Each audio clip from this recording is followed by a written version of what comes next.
High school is hypnotic.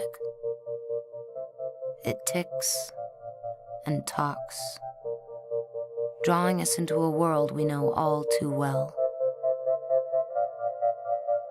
From memories, dreams, and most of all, from the movies. In brief, can you just tell us a little bit about Beyond Clueless and what it's actually about? It's a documentary about teen movies, but it's built entirely from other teen movies. So it's kind of like a feature-length montage of the teen genre that celebrates it as well as critiquing it. Where did your obsession kind of with these films come from? I suppose from being a teenager, and maybe never quite growing out of those movies in the way that some people do. They always kind of held on to their intrigue for me, and I would keep going back, and once I stopped being a teenager, I found that I was seeing them in this whole new, more complicated light. And so making something that could feel like a teen movie and have all the sort of emotional highs and lows of a teen movie, but also seek to comment and analyse it at the same time, felt like a good way to get at that idea. So what is it that we love about these teen films? Why are we obsessed with them?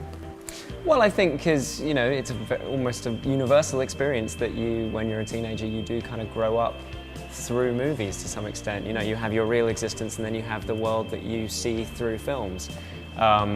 And so I think, you know, people always are going to have a really close attachment to whatever they cottoned onto at 14, 15, 16. It's going to mean just as much to you because of the moment that you saw it. And also, it helps that they're all really good looking too. Well, there's that. There's the aspirational qualities, for sure, yeah. Tell me a little bit about the voiceover, because this is obviously really important for you. Tell us, who did you get to do it? We got Fairuza Balk, Nancy from The Craft herself. Yeah. Very much a teen idol in her own right. And she, you know, for people who don't know her, she has one of the most incredibly evocative, interesting, tonal voices out there. This is your first feature, so how did you manage to get it together? Well, we crowdfunded it on Kickstarter. And how much money then did you end up raising? We raised about £10,000. Wow. Which, like I say, was terrifyingly large when we started, and we quickly realised how quickly that'll get spent when you're trying to make a 90-minute film.